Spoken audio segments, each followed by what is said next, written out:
welcome to the Max MPS Radio. My name is Jan Frisse, and today I have Aaron Brown as a guest on my podcast. Aaron is actually the head behind Myonomics online coaching, and we plan to do this for a while now. Actually, we met up last week at the Revive conference, Revive RP conference with Dr. Mike Israel and Jared Feather. Had some great discussions and chats about the stuff we love. And Aaron, I'm definitely looking forward to our upcoming discussion. And thank you for taking the time out of your day. I know you're pretty busy as well. So hello and welcome, Aaron. Hi, Jan. It was nice meeting you in London. It was good. Cool, man. I definitely enjoyed our chats. And before we actually start, I think a few people will probably know you from your Instagram primarily.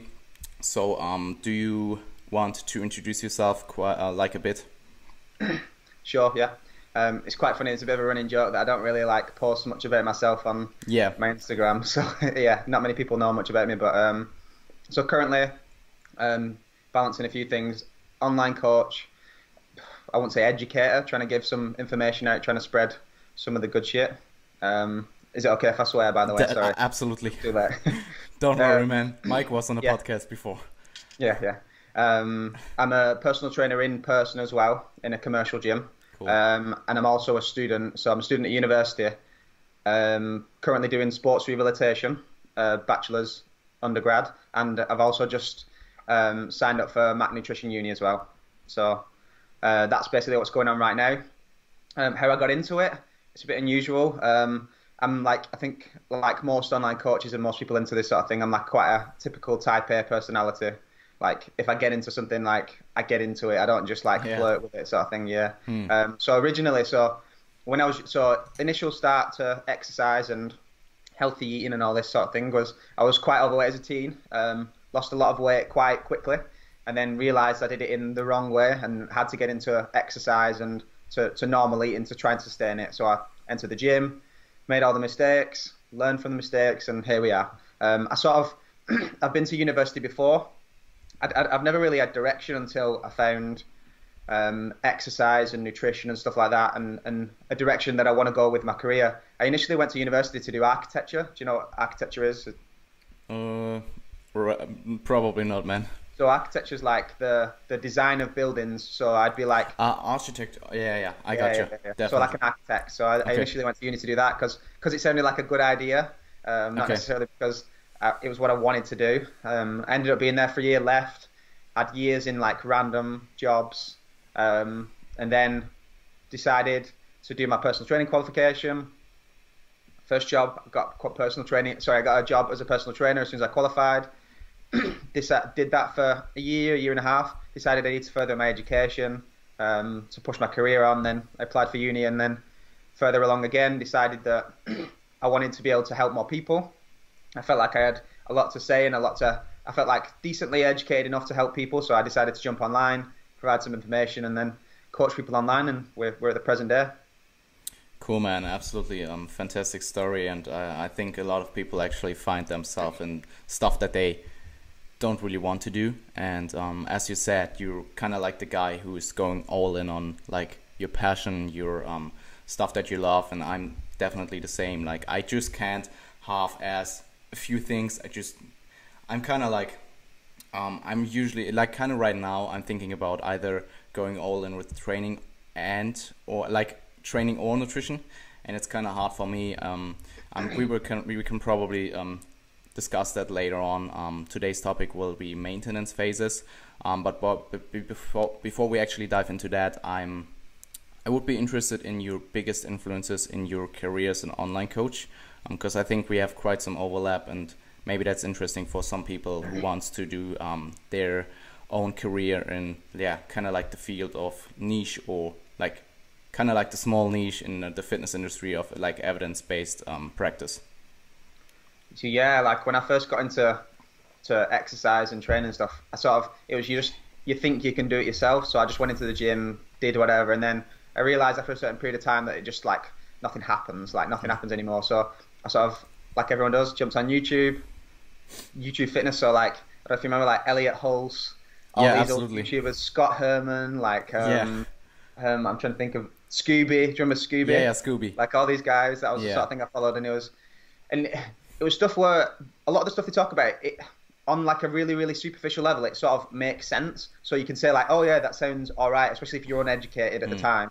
And you do these things and you realize nothing really happening, nothing really works. And I remember, I have to give credit to Steve Hall. I remember I think I saw it multiple times. You know, when you're in a YouTube video and you see down the side the suggestions, and there's Steve Hall, like a few times, and I was like, this guy's coming up. So I clicked on it, and I can't remember what podcast it was. It was one with Mike Israel, and I was just like, whoa, this is serious. Like, so from there I just watched every single podcast they ever did, and I think Steve, for introducing Mike, is a big influence, as well as being a coach and who he is as a person and how he deals with himself. I very much I just like the way he does things. Very honest, very open, very objective, very good purveyor of information. And then Mike is just, he's Mike. Very obviously very well educated, but he comes across so well. He educates others in such an effective manner, whereas some people don't do it as well. Even those that are as educated as Mike don't come across anywhere near as well. So the point doesn't come across as well. So I think they're the earliest evidence-based influences, definitely. And then from there, the usual, like, I like a lot of Lyle's stuff, Eric Helms, and all 3DMJ, Alan Aragon, more recently James Krieger, like, yeah, absolutely, really big influence recently. Like he's blowing up. Like I went to the Mac Nutrition conference with him, and he was really good. He come across really well, really passionate person. You can tell he's really into like educating people, and he really cares about the topic. You can tell just by the way he talks. So it's really good, and I think that motivates you to continue to do what you do, because sometimes you feel like there's all these famous Instagram people and these famous fitness people in the industry, and no names being named, and their interests are all internal. And I think there has to be a level of that, but I think you have to care about people if you want to educate them. And I think you see these people that really care about people, and really, like Mike would never like laugh at someone for asking a silly question. He'd understand where they're coming from. Do you know what I mean? And the same with James and all these other people. And trying to be that person is something that I want to sort of just push that forward, that message forward. So I'd say they're my influences, like Mike and Steve, early influences, and then more recently James. I like a lot of Lyle, like I said, Alan, Martin McDonald, Jacob Shepis. I like a lot of Jacob's stuff. Jacob's a great coach. He's got a lot. He's got so much practical experience. Like some of the stuff he says, I'm just like, whoa, that's so simple. Like he just had such a long time to think about things that he just got a really good structure going. So that all those people have been really influential. Yeah, absolutely. I can definitely relate to a lot of people that you just named as well. I think for me it was kind of like I kind of got into the SBS Academy pretty early in my career, and actually decided like a few months in that I initially just started it out of interest because Eric Helms was there, and at the point I was really into Eric Helms and actually 3DMJ stuff. Like I remember the pyramids came out like 3 months prior, and I was just like completely hyped to actually learn from him. And from there, kind of like I decided to go into online coaching, and for me it was kind of like an unusual way because I didn't do normal PT in the beginning. I jumped straight into online coaching. Now I'm like 1.5 years in. Actually, like probably 3DMJ was the biggest influence in my initial start, and then more towards like people like Dr. Brad Schoenfeld, Dr. Mike Israel, especially the last good year or 1.5 years or something. And then people like Alan Aragon and Martin McDonald, especially also in the last few months and probably a year now, is just my biggest influence in terms of nutrition knowledge.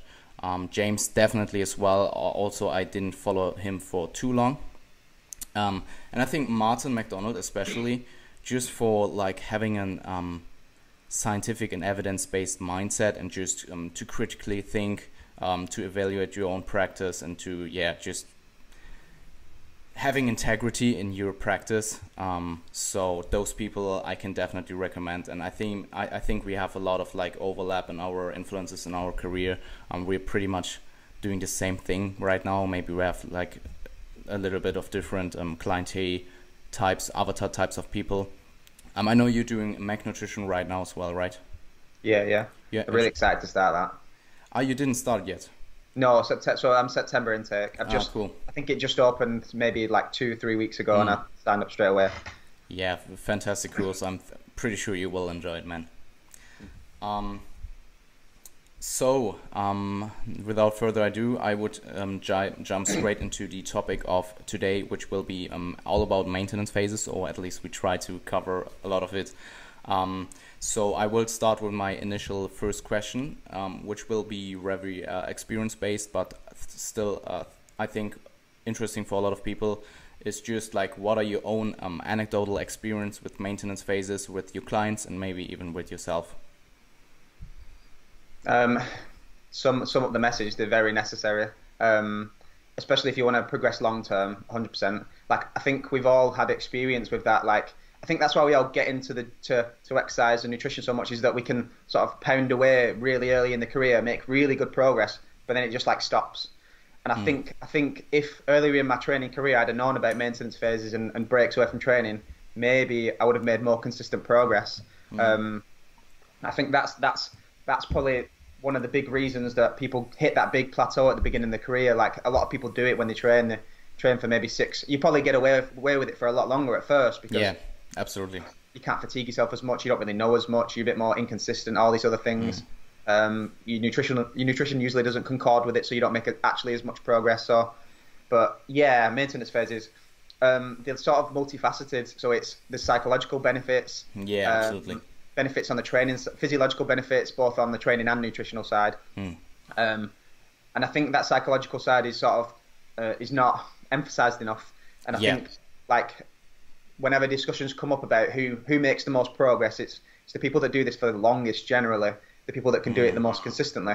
And I think keeping some level of motivation, and I know motivation's a bit of a full topic, but some level of motivation is important. And it's easy to push and burn out and then stop and throw it all out the window. But if you use these periods where you sort of like push, and then just before you're about to burn out, you stop, come back down, and then sort of get this like undulating fashion of like being able to push yourself, and then it sort of comes up and up and up and up like that. I see it way too often. People start training and it doesn't last that long. Because I think Mike's sort of used the term before, these like Napoleonic plans, like they're going to take over the world, or they're going to be IFBB bodybuilder in 6 months. Like, it's funny. And then on the training side, it's clear the same sort of thing is clear. And I think it's genetic when there's a genetic component to when you hit the first plateau. I think some people hit it much earlier, and some people hit it a little bit later. And I think the ones that can push a little bit longer end up in the game a little bit longer because they make more progress, if that makes sense. A lot of people see themselves as like non-responders and all these other things, and yeah, I think they're absolutely invaluable. Yeah, 100%. I'm just trying to think of any more anecdote that I have around it. Anecdote around working with clients is it's sometimes it's hard to get that first 1 or 2 phases in there of maintenance, is to try and get them to buy into it. I think we're going to talk about it later, but sometimes I like to start with a maintenance phase with some clients, so we can not focus so much on training and nutrition, because it's a bit simpler, get the basics down, start to work on habits, but then you can work on stuff like sleep and recovery and stuff like that, and psychology around training and nutrition. You can get that sort of in place, so you can set the base, work on technique before they become fatigued. Okay. I think there's a lot around it. I'm sure we'll get into it, but yeah, anecdotally, definitely necessary. Anecdotally, I think that's one of the reasons that trainees see a big plateau early in the career, and I think some people can get away with it longer, some people can't. I think it's genetically disposed. But yeah. Yeah, I think especially beginner probably can't get away with like a long time frame not doing a maintenance phase. But it's kind of like what came to my mind when you touched on that was kind of like that beginners can also ride on like a handful of exercises, like basic compound exercises, for so long and can make so much progress with just those, I don't know, let's say 5 to 10 exercises or something. And usually that tends to, you don't get away with that if you're like more intermediate or even like early advanced and the later stages of training career. And what you also touched on was like the long-term mindset with like maintenance phases. And actually, I actually wrote down a quote from, I think it was from Mike, and it was on some podcast. I cannot remember exactly which it was, and I don't know if it's like the same exact quote, but it came from him, and it was like, training is always like kind of like about two things. Like one is like, how is this going to affect me acutely, and how much stimuli do I get from it like right now. And the second one is, how does that set up and or take away from future potential gains. And I think that's so brilliant, man. And actually maintenance phases in a periodic structured macro cycle can be so beneficial, and you can benefit from it so much. So what you said, that starting a client with a maintenance phase is also like a good point, I get. We will dive into the how you get buy-in from clients later on. We kind of touched on the questions before we actually started the podcast, just discussing what we will touch on. So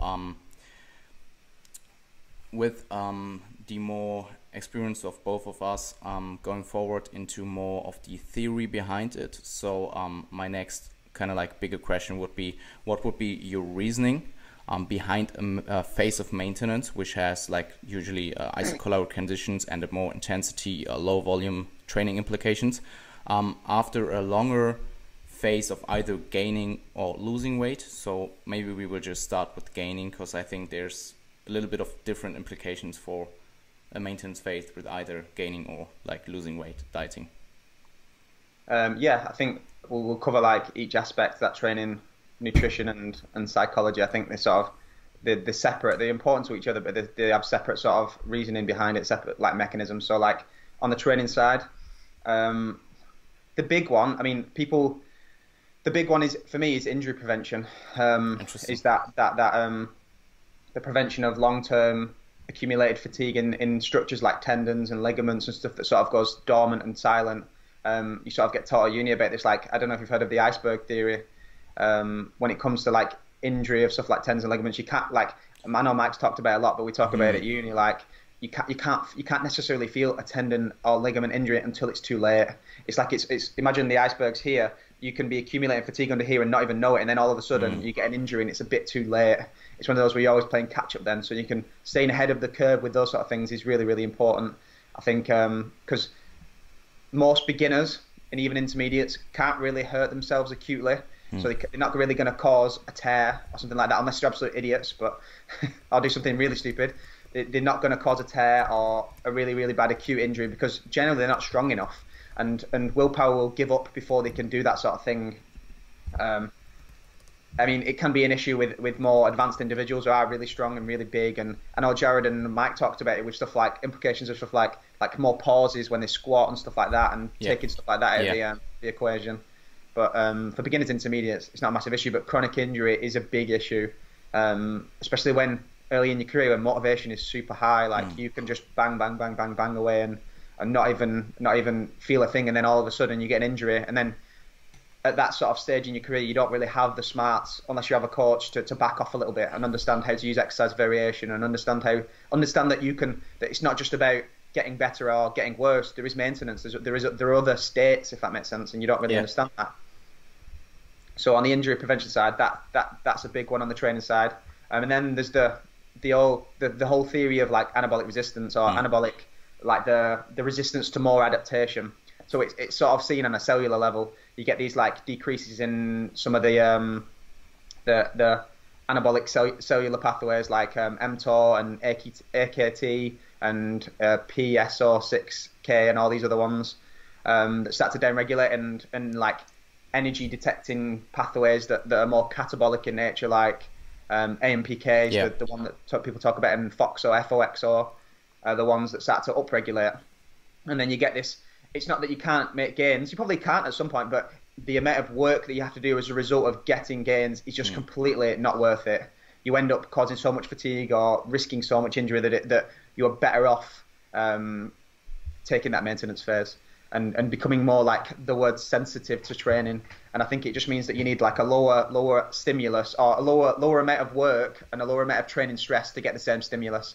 And I think long term that's just beneficial. It's just like that up, then down, then up, down. It's that sort of fashion that you go with it. You usually have to start a bit higher than you were before and finish a bit higher, but you can still come down here and you've got all this room to play with. And I think long term there's no net negative because of maintenance. People think of, if they aren't going forward, they're going backwards. Like I say, maintenance isn't going backwards. It's staying still. Yeah. It's like trying to climb Mount Everest. You don't climb halfway and then make base camp and then start walking back down. You stay there and then you go back up. Do you know what I mean? Yeah. Good point. You don't regress as long as you understand how to structure it. You don't regress. And then so on the nutritional side, so it depends what the phase is. So when it's fat loss, a lot of it's hormonally regulated why we do it, but a lot of it affects psychology around hunger and fatigue and just like, I think the word like food focus, they call it like food focus, stuff, that sort of thing, like diet fatigue.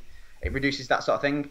When it comes to massing, it depends. If you don't get too fat in body weight, there's this sort of talk of becoming more sensitive to insulin and all these other things, and I don't know about that.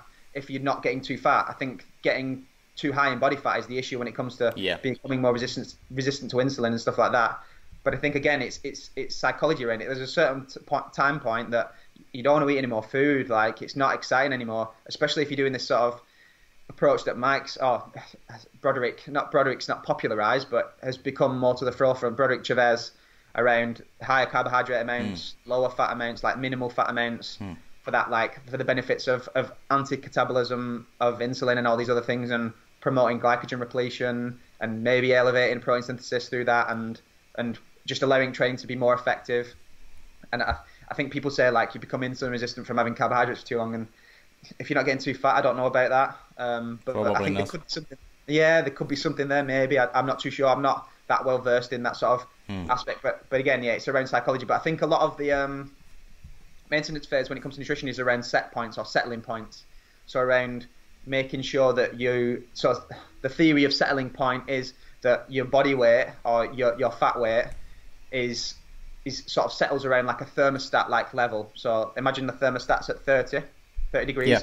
It gets 35 outside, your thermostat goes to 25, and then it balances out the internal temperature. And it's the same thing with body fat. If you're trying to push it too high, things change. If hunger gets suppressed, activity gets increased, fat storage gets elevated, stuff like that, it gets decreased, and it tries to bring you to this, like, back to this maintenance point. I think long-term periods of maintenance can sort of help to solidify set points, especially around muscle gain. It seems like muscle gain, like in everyone, actually, or when it comes to new muscle gain anyway, maintenance phases can help to solidify any muscle gain that's been made before fat loss phases or mini cuts. And again, it depends on what phasic structure you use.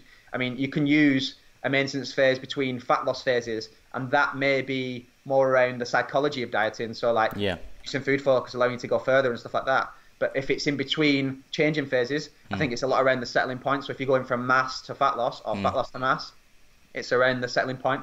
But if it's, usually you wouldn't do a maintenance phase between masses. You'd probably go with more a mini cut, depending on the person. But I guess you could do, I don't know, maybe if you had a holiday or something like that, or there was just a reason it was forced upon you, or maybe to reduce a little bit of like the training-related adaptations that resist further adaptations, you could use it, or injury or something. You would probably be more around the psychology and reduction of fatigue. But yeah, a lot of the times when it's changing phase, it's around settling points, and when you're going back to the same phase, it's a lot around psychology.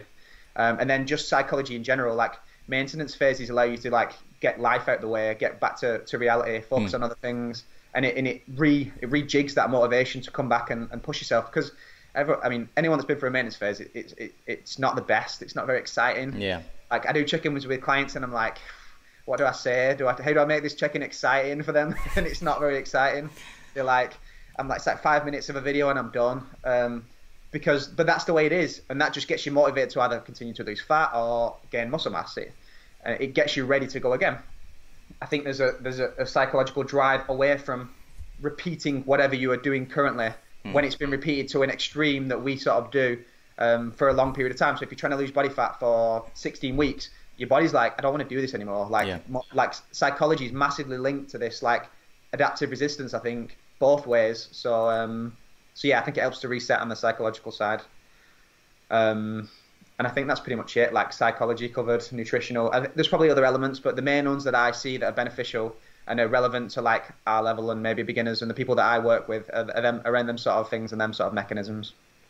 Dude, yeah, it's kind of funny how I noted everything you just said down, so I don't forget. If you forgot something, I can touch on the points, but you just like told us everything. So maybe I would touch on like the first point you actually made, which was injury management, and I think like especially if you, as you said, get more advanced, it's becoming probably more important.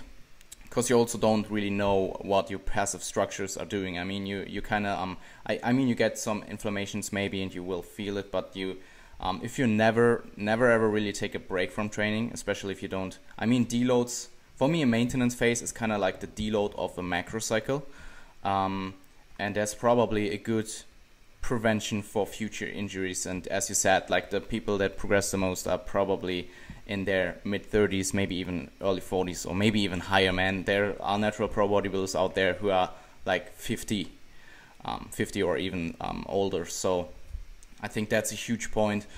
What I also like, what a lot of people don't get is like the mental fatigue, not only from dieting, what I found, but also like from just chronically higher volumes in like your gaining phases, and just yeah, at some point you just have to take a break. Like you're just done with it. And usually that's pretty much the same with deloads, especially when I look at my clients. People get to their deload and they really need it. They may be starting to overreach a little bit, maybe, or maybe even not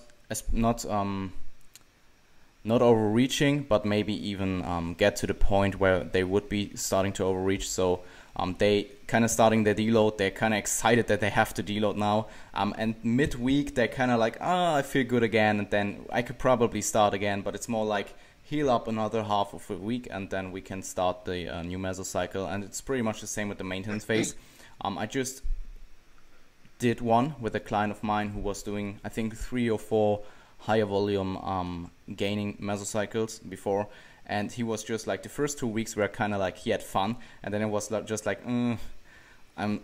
it's kind of like you just training very, very little and you just don't have to eat as much. I mean, it's pretty individual, but for a lot of people, I think more people tend towards enjoying eating than actually hating eating.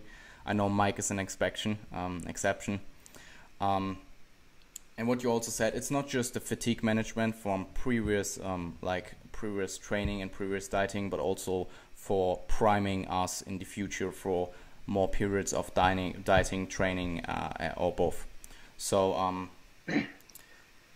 do you have anything to add to that? So okay. Yeah, I think you brought up some good points. I think people, so trying to get, I think this may cover a little bit of one of the questions there, but people appreciate rest days. So people understand, even the most basic training understands that you have to have, or most of them do, understand that you have to have rest days, but they don't understand that this reduction in fatigue has to happen at different levels. Yeah. You said like at the macrocycle level. So at the microcycle level, there's a rest day. At the mesocycle level, there's a deload. And at the macrocycle level, there's a maintenance phase. Like it has to work like that. Like it's like you're buying time. I think Mike talks it as buying time for yourself, and people don't really realize that. It's like a car throughout the year. Like you like during the week you might have it valeted, so cleaned to keep it nice and tidy, and then maybe every half a year you have it serviced, so you get your oil changed and stuff like that. So that's like a mesocycle level. And then on the macrocycle level you have it MOT'd, so you have to have it looked at and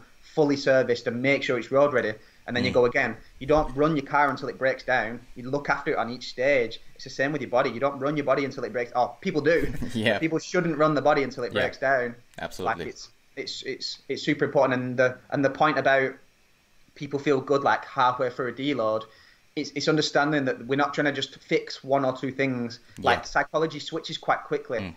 Like you can have 3 days off and feel great. It's the same with maintenance phases. 1 week in, you're ready to go. Like mentally, you're ready to go.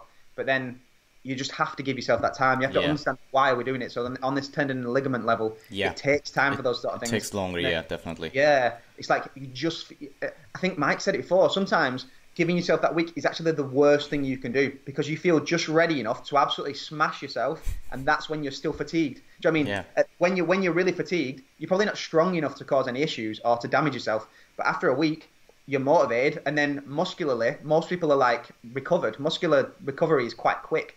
A deload, halfway through a deload, you're probably ready to go in terms of performance. But on a tendon and ligament and everything level, you're way away from it. Do you know what I mean? So you can actually hurt yourself more by just giving yourself these little muted deloads. That's why I don't necessarily like the auto-regulated approach of deloads. Like, I sometimes will do it, but what I prefer to do, or even maintenance phase, what I prefer to do is set the plan based on what we know, run the plan through, just go with it, especially first time, and then just make adjustments to the plan. So if by week 5 do a rect, maybe if by week 5 the rect, you might give it early. But if they get to week 6 and they're like, I can go again, I'll say, all right, no, we're going to just take the deload, the next micro, the next meso, we just push the volumes or make it a bit harder. Or, do you know what I mean? We just increase something, so then we can use that same time period, but it's just more effective. And again, you might need to reduce things or change things, but I think unless you run the plan through, you don't really know what's going on. Like, everyone's had the client that comes to them and is like, oh, but I want to change this, and I want to change this, and I want to change this, before they even start it. And you have to run things through, and you have to let other people, or let the plan take its place, because things unfold in a certain way, and you could just jump in just before it is ready to unfold. So it's important to, I think it's important to run things through, take note of what happened, and then make a better plan next time. And Absolutely. I think that's what the individualized approach is all about. Like, it's all about going with a plan, making a better plan next time, and continuing like that. And then you've got auto-regulated like factors in there, but it's minimal if you've got a good basing in understanding the individual, understanding the goals, understanding training, nutrition. So that's basically what online personal training, online coaching is about. Like, you get your client, you communicate with them, and you have the previous history of training and nutrition and stuff. Then you have a chat, like have a discussion, communicate actually preferences, like previous things, and then you actually start up with something you think will work. You have like a pre-planned macro cycle, or even like just a mesocycle level, and then you actually start to run the thing, and then auto-regulate and actually make adjustments, or if it works, then maybe even not. But a lot of the time, online personal training, or in general practice and online coaching, gets better over time. The more you get to know your clients, and how they react to your coaching. And a lot of the time, communication will also get better throughout the process. So I think Steve had like a great slide I actually posted yesterday on my Instagram. It was the slide of their presentation where they had like the two circles and they were overlapping, and the one side was like communication and the other was like data, because online coaching is like hugely based on data actually.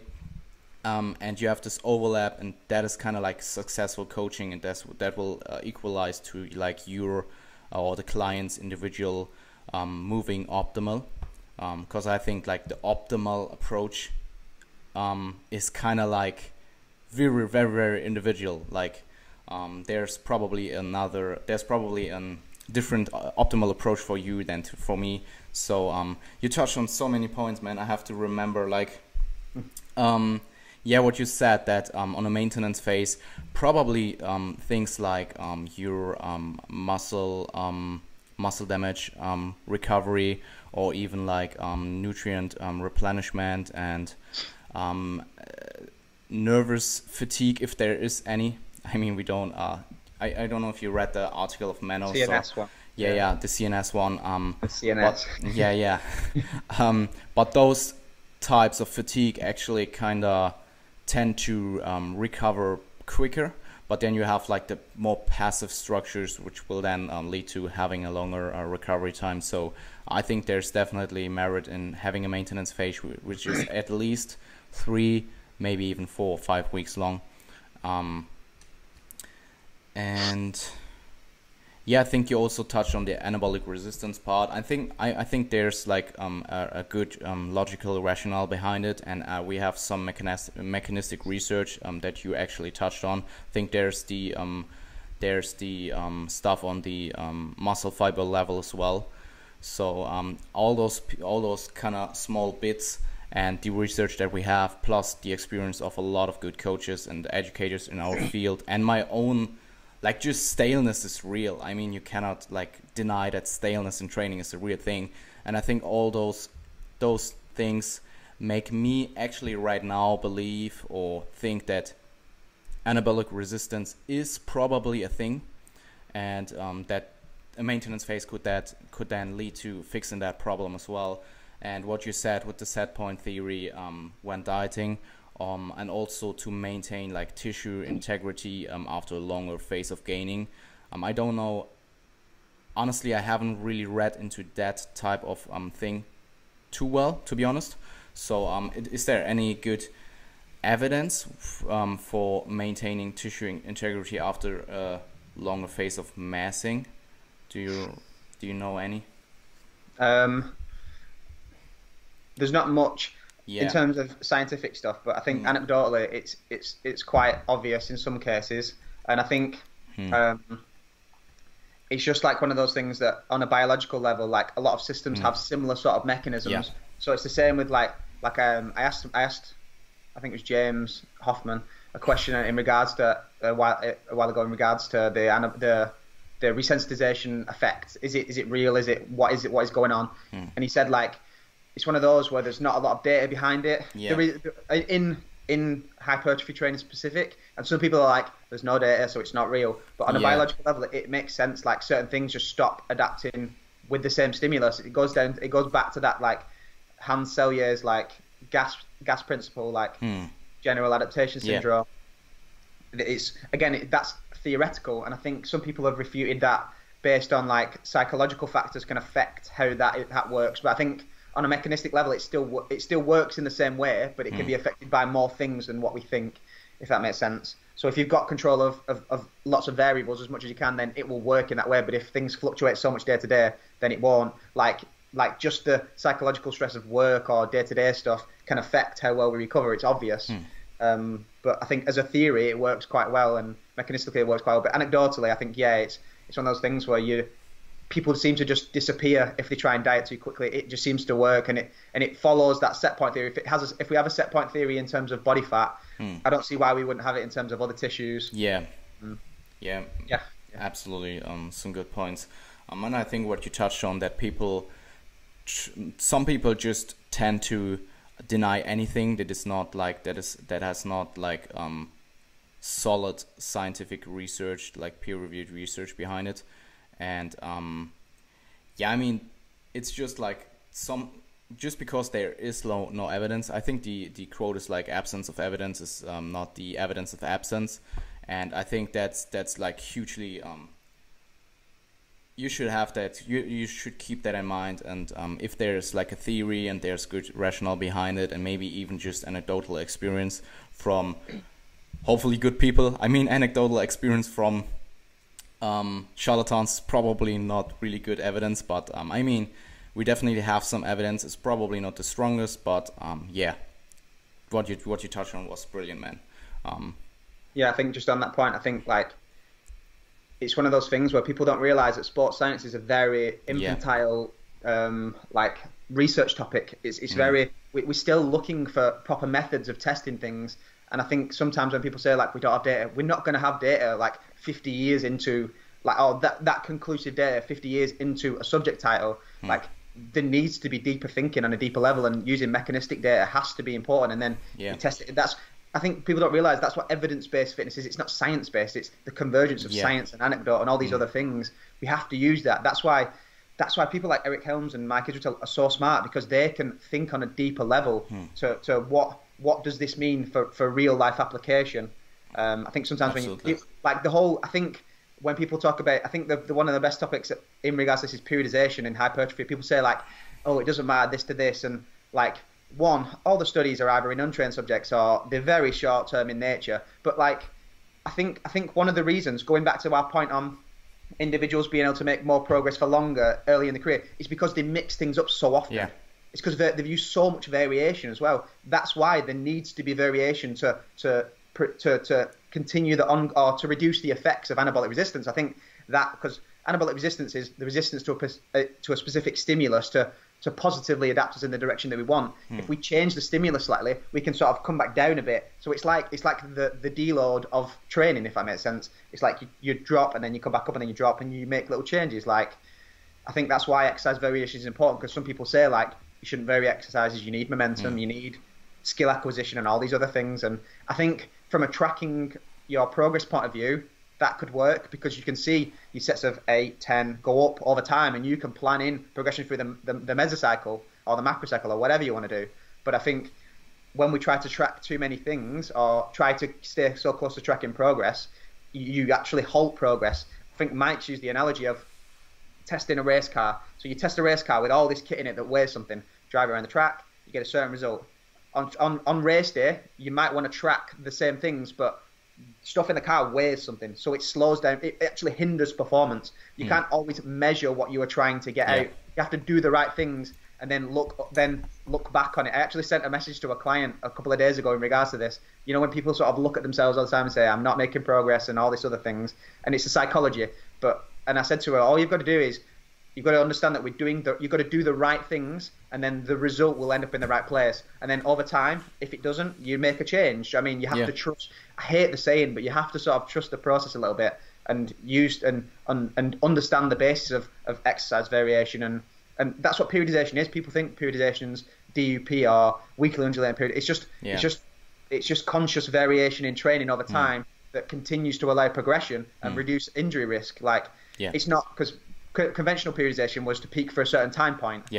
Obviously, there's no in hypertrophy. But it's variation over time points to allow you to continue to make the progression in the direction you want. And in hypertrophy, that's very pertinent and that's very important.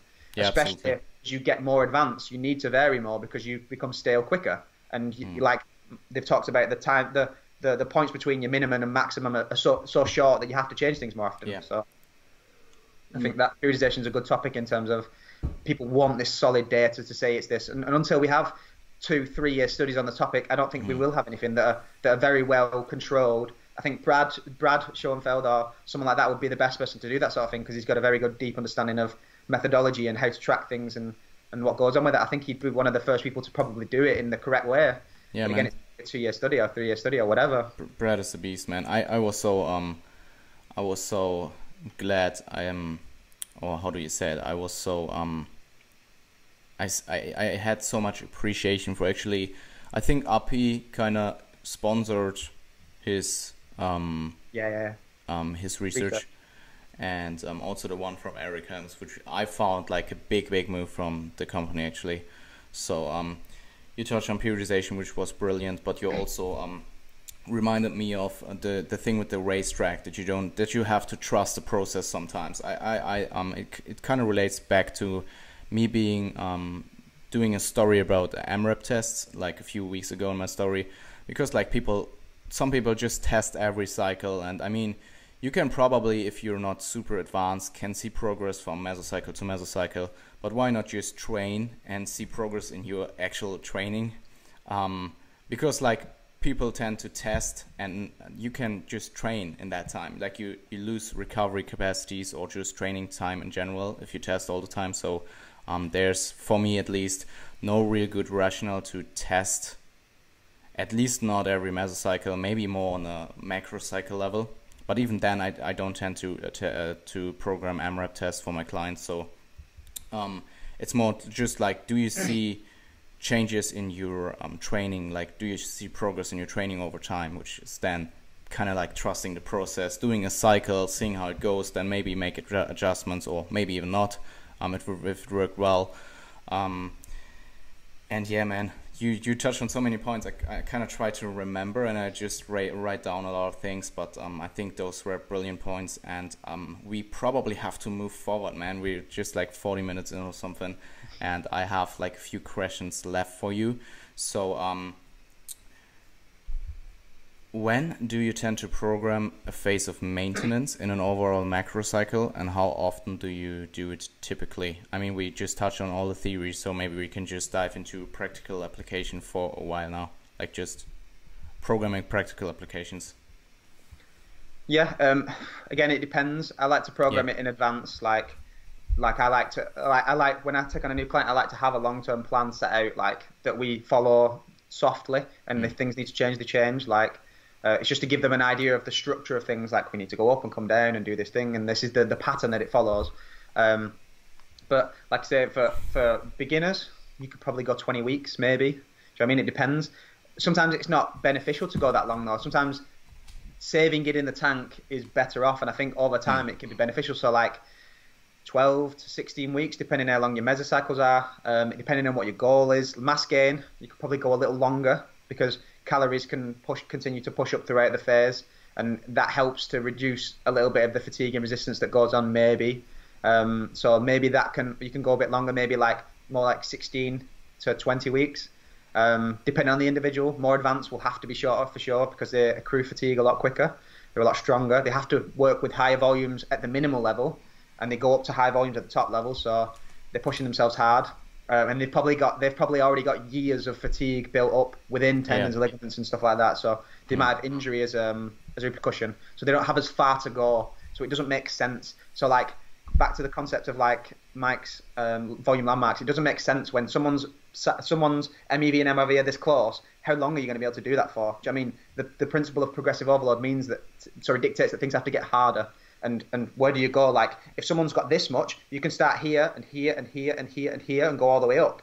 You've got like 4 or 5 mesocycles worth of progression, but if it's like that, you maybe got like 3. I don't know, something like that. If you want to functionally overreach, it depends.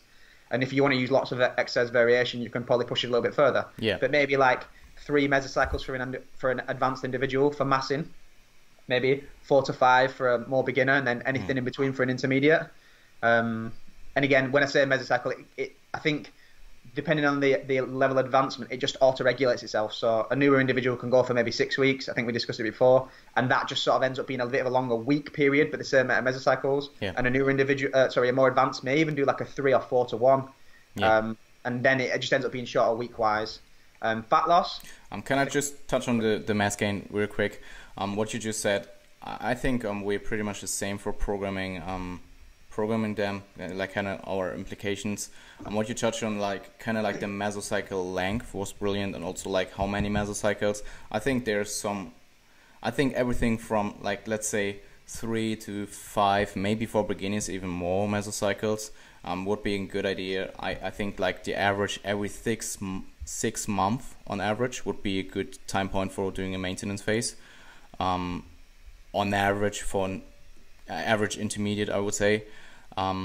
Advanced probably need them more often. Beginners can probably get away with longer, except if you just do a mini cut, because like the way I tend to program for mini cuts right now is more like with lower volumes, and you actually kind of get a little bit kind of like the training side from a maintenance phase as well. Not as well done like with a maintenance phase, but it's still a pretty good. It has some of the benefits of the maintenance phase as well, just not as strong. So you can probably push your gaining a little bit further from macrocycle to macrocycle. So if you mini cut, you can just extend your mass, and what you said in just don't push it too hard in the beginning as a beginner was also brilliant, because I think like even with because people tend to criticize Mike for actually using his MRV concept and telling people that it's kind of like shooting guns. What do they say? It's kind of like shooting ducks with shotguns or something. And actually, I definitely see a point in not pushing a beginner too high. Actually, not just in their volume landmarks, but also just from a macrocycle massing structure. So you would probably go a little bit more conservative. And I mean, as a beginner, you make so much progress anyway. So maybe be a bit on the conservative side, and then push them so they can push for more in the long term.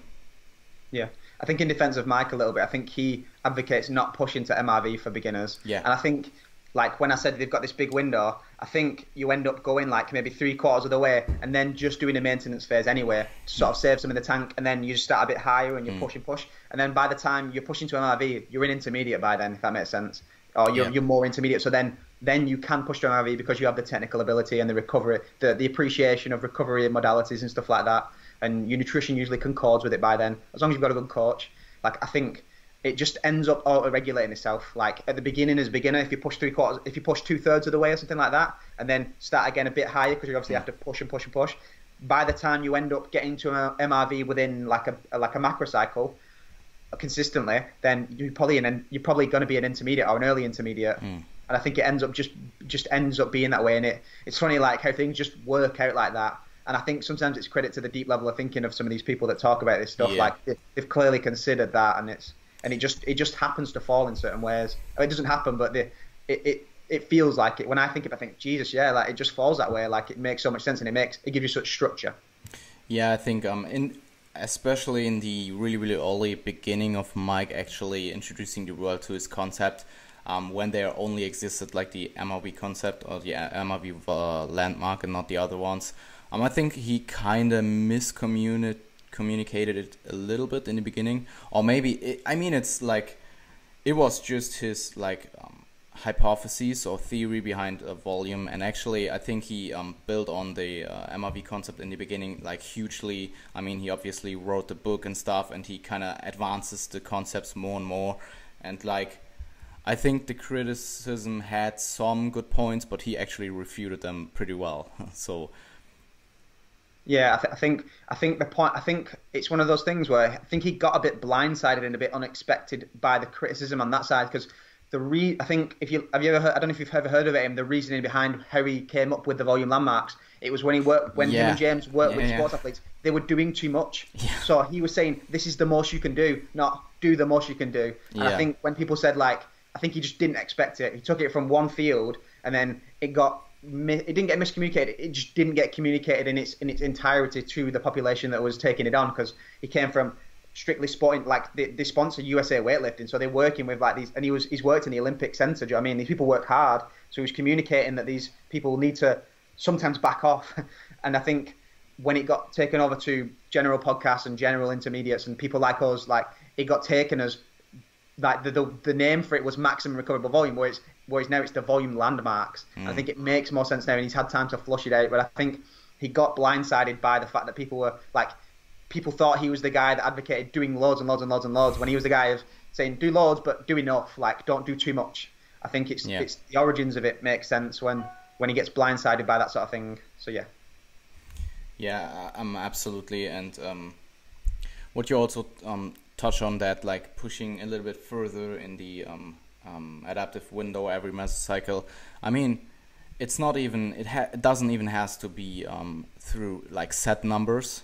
Like it can be just from varying exercises, maybe every macro cycle, or just strength gains in general. I mean, there is probably a trend towards going up. Like your volume landmarks will probably go up. You can recover more, at least to some point, and you can probably you probably need more to actually make adaptations. So your window will probably over time get smaller, and at least not if you're super advanced and super strong, then maybe but then it even gets smaller as well, because your MOV then falls.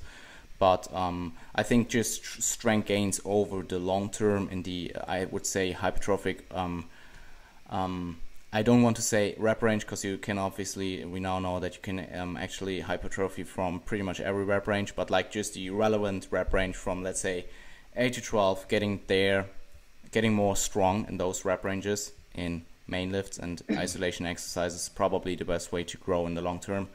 And even those, like, yeah, I just will cut it off here, because otherwise we will just strive off again. I think like what you said in your programming applications are brilliant, and we can probably go on with dieting as long as you don't want to touch on another thing with gaining. I think I could do, but we'll leave it there. I think we'll leave it there. What would it be? So what I wanted to say is, in regards to beginners not having to increase their volumes from set numbers over the first macro, I think the fact that you can get so much stronger counts for that. I think it doesn't make a difference. I think because you could probably increase 50% of the load you're using, and that is a decent amount of volume in itself. So you don't need to till later. I think it's one of those where I think early in your career, I spoke to Brian Miner about it on Instagram in some posts, and I think earlier in your career you can work on like the quality of volume. Yeah. And it's a bit of a weird way of saying it, but like work on stuff like, so improving your technique, improve volume, because you use a fuller range of motion. Yeah.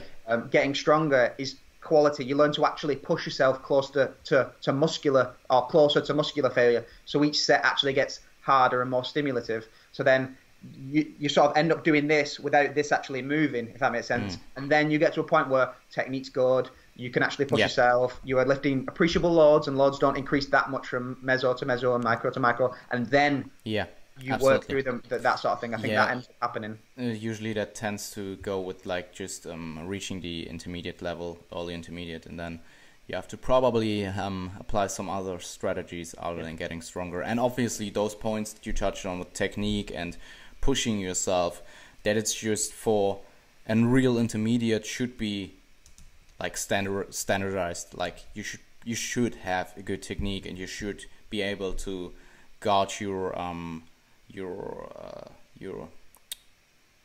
reps in reserve, RP, whatever you use, relatively accurately, at least if you're familiar with it. But like I think those are just like how do you say it? Like the basis, and from there on you can use other programming strategies to actually kind of force progressive overload actually. And as you said, strength gains will definitely decline over a training career, and that's a good point. I tend to not use set progression with pure beginners. Okay, I actually don't really have pure beginner clients, but I wouldn't do set progression with a pure beginner.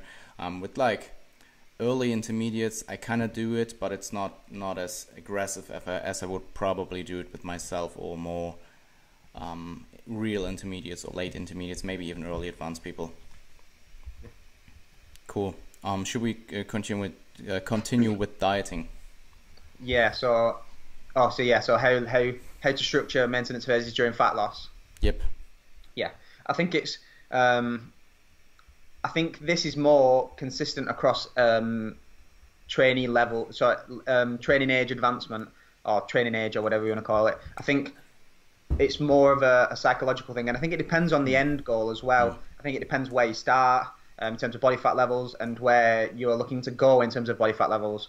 So I think the sort of hypothesis that the more body fat you have, the easier that your body will give up this body fat, if that makes sense. So you've got like, you don't accrue as much fatigue through dieting for longer. So you sort of have a longer time period. So someone that's obese, someone that wants to lose lots of weight, could probably diet for as long as they're not being ridiculous and cutting calories to like absurd levels, as long as they're looking for a respectable rate of loss, they could probably go for 20 weeks or something like that. They could probably diet pretty much consistently for 20 weeks, depending on how you manage it. And when it comes to Gen Pop, they tend to regulate it themselves. They have birthdays, they have to go out with the family at the weekends. So I think sometimes it's not as necessary, because their life regulates it a little bit. But I think 16 to 20 weeks maybe of dieting. And I think that it's important to include that when we do deloads, and I'm sure you do the same, it's isocaloric. So we go to maintenance and deloads to help with that fatigue reduction, and all the stuff goes on there, at least for the first half of the week anyway. So I think that helps push it along a bit further, because I've had clients go for 20 weeks pretty much straight, not straight, but with deloads in between, be fine. And I think you just, as long as you start at a decent level and you just tailor it and it goes down, it's fine. Sometimes I have people where I push them, I don't know if it's Martin that talks about it, but I push them harder at the start and then bring them back so they can handle, so they've not got much fatigue here, so they can handle this. And then this, even though you're still in a deficit, the calories going up feels psychologically like a relief. So I think you can push a bit further if you do it like that. And again, that's more for the individual that isn't going to stage or anything like that. I think it's just the person that wants to be leaner, general population sort of client. More advanced people that are like for yourself, someone that maybe starts at 15% or 20% and wants to get down to 10 or sub 10. I think having more regular maintenance phases, maybe like every 3 mesos or something like that, maybe 4. It depends. It depends how hard you're pushing the rate of gain. It depends on your experience with dieting. I think even if you are more advanced, if you haven't dieted a lot, so some people are naturally leaner, So if you have periods where you just mass for like 2 years or something, I don't know, do you know what I mean, and maintain in between, and you just mass, and you've never actually fat loss dieted, I think the psychology around fat loss dieting is different than people think. I think sometimes it's harder than people think. So I think that they may even have to go for a shorter period of time because they're not used to actually being hungry and feeling a little bit lethargic and feeling a bit, like when your blood glucose drops and you feel a bit like tingly and a bit strange, like these sort of feelings associated with it, and maybe fatigue, training performance reduction. So I think they may need it more frequently, but generally for intermediates, like 12 weeks, something like that, depending on the rate of loss, because they're usually leaner. So back to the hypothesis on higher body fats, allow more body fat loss per weight loss. The leaner you get, the more likely your body is to give up muscle tissue. I don't think it's an issue if you're training hard, but I think you can't be on these extremist levels of rates of loss, because you will risk it then. Do you know what I mean? If you're being smart at that, like 0.5 to 1% of body weight loss per weekish, you're okay. I think you get away with that. But if some people that are trying to push it harder for long periods of time anyway, like mini cuts, you can get away with it, I think, for mini cuts, because it's 3 weeks, 4 weeks.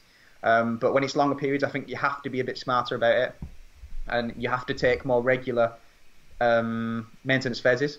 And then when it comes to contest bodybuilders or contest physique athletes, Mike really flushed this out at the conference. I think you take a maintenance phase before the beginning of your prep. So you get yourself to a level where you're like 12% body fat, 10% body fat, something like that, that's manageable. So it's like the low end of your settling point that's manageable. You maintain to that, so then you probably bring the settling point down a bit so you can maintain it a bit better. And then you diet for the show, if that makes sense. And then you maybe diet for like 12 to 16 weeks to show, and then you're ready. So I guess when it comes to fat loss, so the basic premise is beginners or people that have more body fat could probably go for a little bit longer. Intermediates that haven't really dieted previously, it sounds like a weird thing to say, but some people just mass, and they're like the hard gainer. They mass, and they're not used to fat loss. I think more regular maintenance phases, or maybe just more shorter mesocycles. Sometimes they do a shorter accumulation, so they're only dieting for 4 weeks and then have a deload and a isocaloric or whatever. That can help, but I think maybe shorter for them, and then maybe a tad longer for intermediate level people. And then bodybuilding, it's more around the macrocycle, the macrocycle structure, and how you're going to be ready for stage. Making sure that you're not maintaining when you're too lean is probably the main thing to do, and then not starting your diet for sure too fat. Absolutely. I mean, it's super context dependent. You touched on a lot of like different scenarios, and I actually like that. My recommendation would be just like probably when you're actually dieting, probably between something like every 3 to 5, maybe 6 months, probably more 5. I wouldn't probably push someone to diet for 6 months. Maybe if they're obese, but that's just another like really special scenario. So probably every 3 to 5 months. 5 months is probably even a tad bit too long. I would probably go more with 3 to 4, maybe in some circumstances 5 if you're really high in body fat, and probably don't push it as hard. Then obviously pre-dieting, we kind of touched on why you should, or why you, it's probably a good idea to do a maintenance phase pre-diet, to especially if you mass for a longer time, to maintain tissue integrity, what we just touched on by just the reasoning for a maintenance phase. And I mean, what you also did touch on, what I actually wanted to ask you, maybe we can just put that on in here right now. I actually wanted to ask about your personal opinion on like shorter diet breaks, more like a week long, maybe 2 week long, versus like a longer maintenance phase. And you kind of touched on it. And my own point would be just like, if you deload frequently, which you probably should, especially if you're dieting, because then you also don't have the recovery capacities, you don't have as much recovery capacities, so it's probably a good idea to deload, to implement deloads regularly in your training. It's the same with gaining, but I just wanted to maybe touch on a little bit of the differences between dieting and gaining. And then if you deload and you look at your nutrition on the deload anyways, it's probably isocaloric, or it's probably a good idea to be isocaloric, so you have like a diet break anyways every, I would say, 4 to maybe 7 weeks or something, depending on how your mesocycle is. And then if you then do like a maintenance phase every 3 to 4 months, you have probably the best of both worlds. And I mean, we obviously know that, or not obviously, but we probably know that like diet breaks are good for managing diet adaptations, but probably a month-long diet break, which is the maintenance phase, is probably even better. And yeah, I think, yeah, that was just what. Do you have anything to add on there? Yeah. It was a really good point. I think like the using deloads at isocaloric levels sort of puts it into the plan already. There's already a diet break there, and I think, like you said, the people talk about 3-day refeeds, and the benefits last pretty much as long as the period lasts, and then a week maybe is just long enough to have some sort of residual effect going into the next block. But I think diet breaks, I think they're important. I think they're useful, but I think they're more of an auto-regulated way of dealing with mishaps. So if someone comes to me, checks in the weekend, is like, oh my God, next week I'm not going to be able to go to the gym. My sleep's going to be terrible. I'm working. Then maybe I'll put in a diet break. So I think it's a more auto-regulated way of adding in some fatigue reduction when it's needed. And I think because when we're working with general pop people, life happens. Do you know what I mean? Like work comes up, the kids get sick, or something happens. They have to go away on holiday. I think you should try and plan that in as much as you can. So getting as much information off the client around when are your holidays, when are you going to be breaking away, when are you not going to be able to train, stuff like that is important, because then you can build it into the plan and maybe deload during that week or whatever. But I think diet breaks are good. I mean, even refeeds are good auto-regulated ways of just giving them a bit of respite sometimes from dieting. I know it's a lot of people say it, but I like refeeds with ladies. Ladies tend to deal, and it depends on the person, but refeeds tend to work for people that don't like the consistent restriction. So they like to feel like they're working hard and then having the weekend and then working hard and having the weekend. And it's not physiological, it's psychological completely. Like there's nothing beneficial beyond that weekend, but some people like that. So sometimes I'll use it for that. That'll be one of the probably the only reason I'd use a refeed, other than something came up and they had 2 days and I maybe do my refeed and then drop calories for a couple of days or something like that. Or I may just let them carry on. It depends on the person and the extremity of the goal. But yeah, diet breaks for me are more auto-regulated periods outside of deloads. I'd say I just use them when they're needed and something comes up and that's not expected. Oh man, so many points that I actually want to touch on. So what you said with refeeds, I definitely agree. I tend to program them highly context dependent, so more for like mental reasonings or psychological reasonings. So they just have a break maybe 1 or 2 times a week. Then you obviously have to lower the low days to have the same deficit. But so I don't think there's as much, if any, physiological benefits for them, especially if you do like a 1 or 2 day refeed, maybe 3. We kind of don't know. So what I do with refeeds is kind of auto-regulate them as well. For example, I also do that in mini cuts. In mini cuts, I tend to not program any refeeds, but if there's any life scenario or what you just said, life happens, I tend to just auto-regulate them, let them do like a spontaneous refeed. And what I mean, it's the same with the maintenance phase. Sometimes you have your pre-plan and you have your pre-planned maintenance phase maybe every 5 or 6 months, and then you maybe life happens or they want to travel or do some stuff that requires them to not train as much or not have the nutrition so strictly, and then you just program in the maintenance phase. They can get away with like a lot less training actually to just maintain their tissues and stuff. So I think that would be another, I think you touched on it, but that will be another reading for a maintenance phase. And it's the same with deloads. I tend to pre-plan them, and I think there's definitely good reasonings for that, like definitely good points. But if the client is feeling really, really well and they want to push it another week, and I think they can do it, maybe there's some component of auto-regulation in there as well. I think we tend to do the same thing in regards to that. And what I also came to my mind, like just maintenance phase versus kind of like the quote-unquote versus diet breaks. Why not use both, as we said? It's the same with periodization. Like people tend to want to try like 1 one periodization or want to find the periodization, the DUP, and actually maybe it's a combination of all those periodization models that will lead to the best results.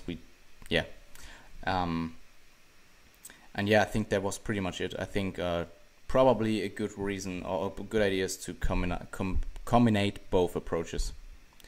Damn, my English, like after like 90 minutes, my English just goes straight down. So my German's terrible all the time, so it's okay, don't worry.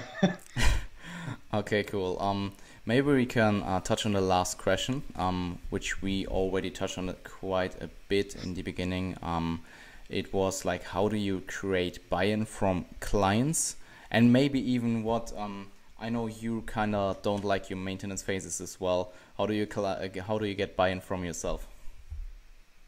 This is a tough one. I think the weekend with the Revive Stronger conference, Mike touched on like the whole real talk thing, and I like posted about it. I like reposted on Instagram, and I think sometimes that's just be honest with yourself. You've got to think of if it depends on the person. So for someone that wants the best results, you have to be like a machine. So you have to separate emotional response from objective responses to what needs to go on. So people get a disparity sometimes. People think that doing the most is the best thing, if that makes sense. So they don't understand that being a machine doesn't mean that you do the most. Being a machine means that you rest and repair when you need to, so that you can perform your best when you are going back into performance. So understanding that you have to be a bit like that when it comes to general people. It is a really, really hard one. It's just I think it's explaining all the reasons around it. I think sometimes pushing them quite hard, the block before they're about to go into a maintenance phase, so they really appreciate it and they're ready for it. Yeah, man, it's different with every person. I tend to just like bob and change from different things. I think the real talk is a thing. Try not to sugarcoat it. Don't call it a different name, or don't say it's like, I like how Steve calls it a primer, and I understand it, but I think sometimes you just got to say like, this is how it is. Like, and understand if you have. I think what's most important is that you've already created buy-in as a coach by them. So you've listened to them. You've given them what they wanted. You've responded to their objections. I mean, you've been on time with stuff. You've never shirked your responsibilities. If you've been a good coach for the first 6 months, I think people generally just believe that they need it and believe your trust you. Yeah, I think sometimes that trying to get. I don't like to push for early results, but sometimes that creates buy-in. Sometimes you can use that sort of method. It's hard when it comes to massing. You can't really push early results, otherwise people just get too fat. If you push massing too hard, I think it's just giving them what they want for the period of time before it. So getting them their results is the most important thing. If you can get them the results that they want, and explaining it ahead of time. So when I get a new client, I'll sit down with the long-term planner out. So I've got like a long-term planner that shows what we do, and explain what's going to happen, why it's going to happen, what they're going to feel like, what they're going to see. So all expectations are on the table as early as possible. Be real with it. Be honest. Tell them the shit side of it. Tell them that they're going to feel a bit soft. They're going to be a bit flat. Training's not going to be very excited. They're probably going to be a little bit less motivated to train at first. They're going to feel like it's harder to stick to eating and nutrition, and that's sort of part of the point. And get them to be fully ready for everything. Nothing surprises them. Nothing jumps out on them that they don't expect. Tell them that they expect to see some measurements going up a little bit. If they're tracking measurements, the weight will fluctuate up a little bit. Tell them that it's glycogen and all these other things. They may feel a bit softer. All these other things. Explain to them. Give them as much of a picture into what is going to happen as possible. And then there's no one. They may still complain about it a little bit, but then they're more easily brought around when it comes to it. So when it comes to it, say, we talked about this. You know that if we want to continue progressing, this and this has to happen. You're going to feel a bit like this, but we're in control. We can manipulate calories. We can manipulate training. We know your response to it, and get them to understand that. Make them feel in control. So sometimes maintenance feels like they're out of control because they only see this on and off. They don't know that there's stuff going on in between. There's this like dimmer switch effect rather than a light switch sort of thing. So yeah, I think the main thing is being a good coach beforehand, explaining everything, getting buy-in from giving them what they want is important, and then making them aware of things ahead of time and being real around it, telling them all the negatives, all the positives, and telling them and getting them to understand that the net is a positive. Do you know what I mean? Even though there are negatives, it doesn't mean that it's just negative. Don't just look at that stuff, because that's what people do. They look at just the feeling a bit softer and all these other things. They don't see the benefits of it. So I think that's important as well. I think it's just giving them the full picture and being a good coach, getting buy-in ahead of time. Good points. And what you also touched on, the quote-unquote being a machine thing. Sometimes it's not just all about, I mean, it's not all about the pushing yourself hard all the time. Because I think at least for my clientele and for me as well, it's just like pushing hard is actually not that hard, because I like the shit. But being like more conservative at some time points, or having to back off with the maintenance phase or stuff like that, that will make you, that is kind of like being the machine thing. You have to do things that you actually don't want to do, but will just like potentiate you for the long term, and actually will lead to better long-term results. And I think that's the same with like the rep and reserve discussion, where like people say that like, is the whole rep and reserve or RPE concept, does it lead to people training less hard? And actually probably over the long term it will lead to people training more hard, at least more overall. And yeah, I think that's definitely a good cutoff point that we made here. I really enjoyed the discussion, Aaron, man. You're super intellectual, super intelligent. It's just like, when I noticed that, like I wrote down everything like a point for every reasoning besides the maintenance phase, for example, and you just, do you have any notes or something? No. Nah, man, that's crazy. Okay, so yeah, definitely. If you want to plug any of your content or your coaching, there is the time now. Yeah, so I don't know if, I think some of your followers may already follow us. So on Instagram, Myonomics, so MYO. You flash the t-shirt, man. Flash the t-shirt. T-shirt. That's how you spell it, Myonomics. We didn't plan to do that, man. No. So it's MYONOMICS on Instagram. Yeah. Follow him. Website's in the link in the bio. Cool. We've got, one of the more recent things we've released is the flexible dieting manual. So again, it's just around having a flexible approach to dieting and how to set it all up. And it's quite comprehensive. It's I think it's like 25,000 words or 30,000 words, so it's quite big. Only £15. Like, we've had nothing but good response from it. And then yeah, we're online coaches, so we work with general population, prep for physique, strength athletes, stuff like that, across nutrition, training, stuff like that. Yeah, and just if you can support us, that's great. We can continue to give more information out. If people can give us feedback on how they like this podcast, how they like all the information put out, again, it can only help us. And yeah, hopefully it'll be more in the future. Absolutely. I can only recommend people to follow your Instagram. It's brilliant. Cool, man. So thank you for the time and have a good day. We will see each other soon. You too. Thank you.